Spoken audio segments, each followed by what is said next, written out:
हरियाणा की जननायक जनता पार्टी यानी कि जेजेपी के राष्ट्रीय अध्यक्ष अजय चौटाला का विवादित बयान सामने आया है। अजय चौटाला ने महेंद्रगढ़ जिले में आयोजित युवा योद्धा सम्मेलन में देश के शासकों को गद्दी से खींचकर सड़कों पर दौड़ाकर पीटने की बात कही है। चौटाला ने कहा कि इनको देश छोड़ने पर मजबूर करने का काम करना पड़ेगा।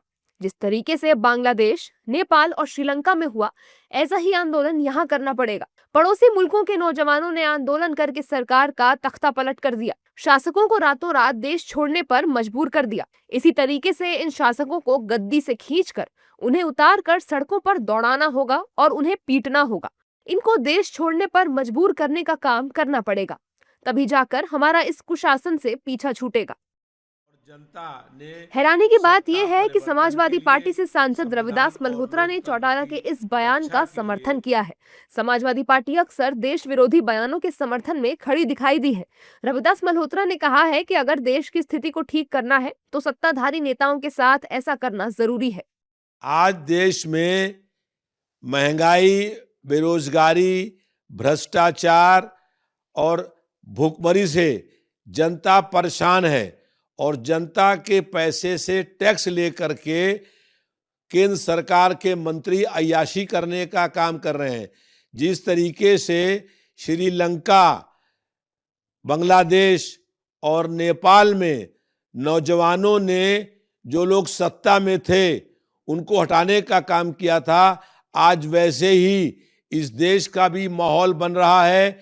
यहाँ पर भी नौजवान परेशान है, उसके साथ धोखा किया गया है। आज बेरोजगारी है, गरीबी है, भूखमरी है। इसलिए ऐसे हालात में जनता को, नौजवानों को सड़क पर निकल करके प्रदर्शन करना होगा। अजय चौटाला और रविदास मल्होत्रा द्वारा दिए गए विवादित बयानों के बाद देश में सियासी घमासान शुरू हो गया।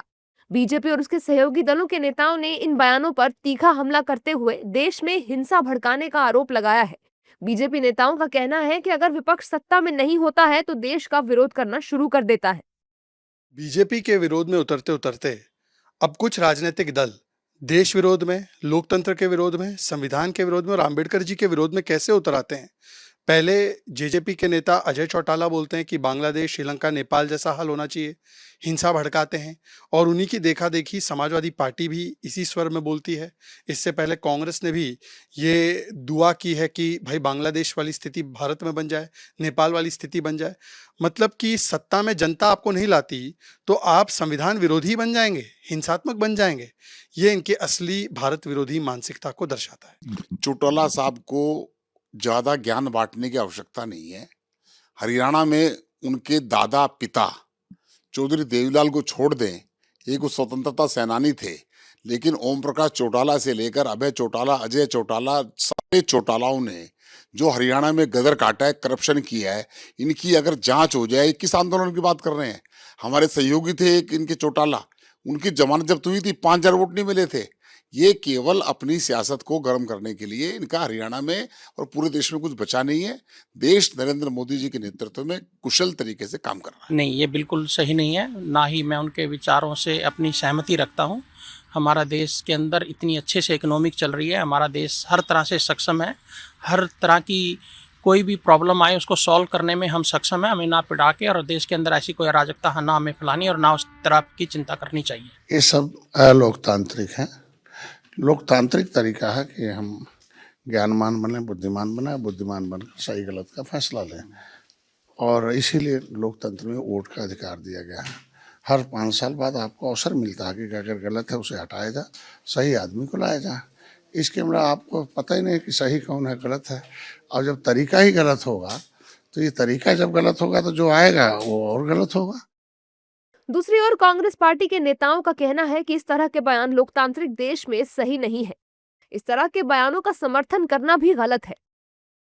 देखिए, उनका अपना व्यक्तिगत बयान है, उसमें मुझे मत ले जाइए। लेकिन हम एक चीज़ जरूर कहना चाहेंगे कि देश के हालात बहुत अच्छा नहीं है। नेपाल से और बांग्लादेश से कहीं खराब है, मैं आपको बताना चाहता हूँ। बेरोजगारी आप देख लीजिए चरम सीमा पर है, शिक्षा का हालात क्या है, स्वास्थ्य का हालात क्या है, किसान भाई दर दर भटक रहे हैं। हम हिंसा का कतई समर्थन नहीं करते हैं। सड़कों पे आना चाहिए, अपना बात को शांतिपूर्ण तरीके से रखना चाहिए, अपना विरोध शांतिपूर्ण तरीके से रखना चाहिए, अपने विरोध में अपनी मांगें मनवानी चाहिए। सत्ता शासन और सत्ता चेंज हो तो वो भी करनी चाहिए, लेकिन सब कुछ संविधान के दायरे के अंदर रह करके होना चाहिए। हम संविधान को तोड़ने का और हिंसा का कतई समर्थन नहीं करते, लेकिन हाँ, युवा जाग रहा है, जेन जी जाग रहा है, अपने हक मांग रहा है, और अपने हक युवा जो है जेन जी लड़के लेगा।